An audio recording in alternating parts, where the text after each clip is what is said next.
তো হ্যালো বন্ধুরা, তোমরা কেমন আছো? আমি খুব ভালো আছি। প্রথমত বলছি যে অনেক দিন পরে আমি বাইরের মুখ দেখলাম, মানে না গিয়ে আর পারলাম না, কারণ জন্মদিনে কিছু জামা কাপড় পেয়েছিল তোজো, যেগুলো একটু সাইজে ছোট হয়ে গেছিলো, এবার যার জন্য সেগুলো এক্সচেঞ্জ করার জন্য গেছিলাম। তো যাওয়া মানেই জানোই যে মেয়েদের একটা কিনতে গিয়ে আর একটা, তো প্রচুর মানে দেখি এত সুন্দর কালেকশান ছিল আমাদের বেলঘড়িয়া বাজার কলকাতাটা, মানে খুব ভালো হয়েছে। তো সেদিন তো গিয়ে দেখলাম পুরো ফাঁকা, মানে কয়েকদিন অন করিনি ভিডিও, কিন্তু এদিকে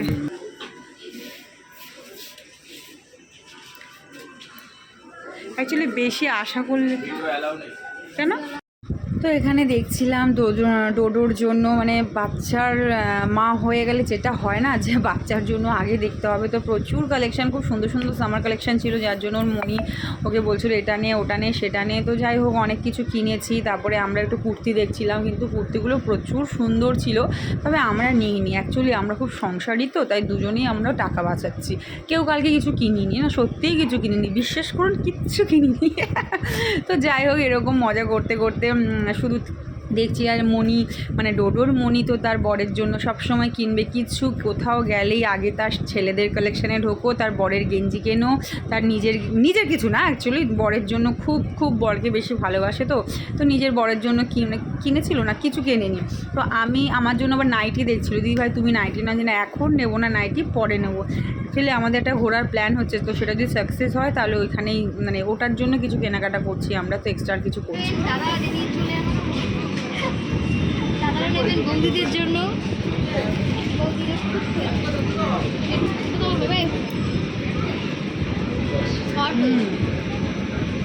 হ্যাঁ হয়ে যাবে, ডবল এক্স। আমি তো পরি হচ্ছে তোর এল, সেখানে ডবল এক্স। সব ব্র্যান্ডের সাইজ সেম হয় না। হ্যাঁ ওটাই,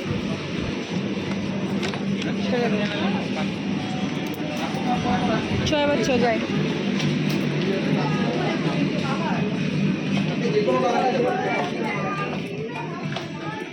এখন আমরা বেরোচ্ছি, মানে এক্সচেঞ্জ করতে এসে নিজেরা কত কিছু কেনা হয়ে গেল।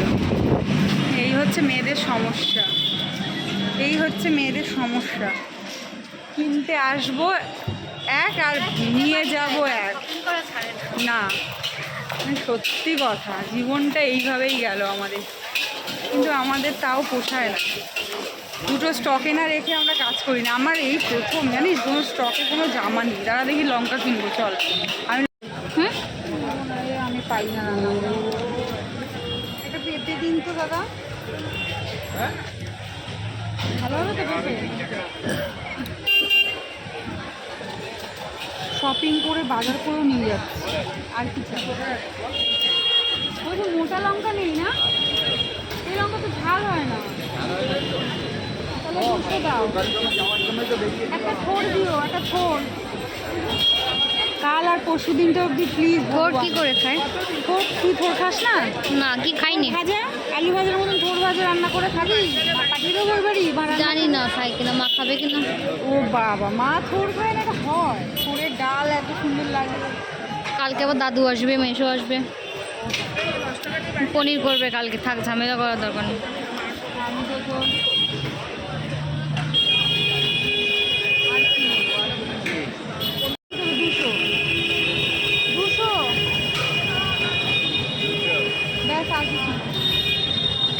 খাবো তো নিলাম রে, একটুখানি ফুচকা খেতে দাঁড়ালাম, অনেক দিন খাই না, অনেক দিন। খাও খাও, বাটি হাতে দাঁড়িয়েছে। 2 পয়সা দিন দাদা, 2 পয়সা দিন, 2 পয়সা দিন দাদা, 2 পয়সা। দই ফুচকা পাওয়া যায়?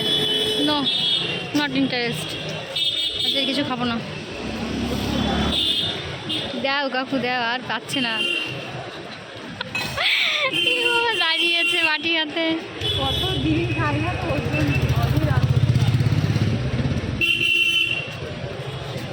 তো লাস্টে তোমাদের কাছে একটাই রিকোয়েস্ট, যে আমার ভিডিও কিংবা ব্লগ রিলস যাই হোক ভালো লাগলে লাইক শেয়ার কমেন্ট আর সাবস্ক্রাইব করো। তোমাদের সাপোর্টটা আমার খুব প্রয়োজন, তোমরা এত ভালোবাসা দিচ্ছ, তার জন্য অনেক থ্যাংক ইউ।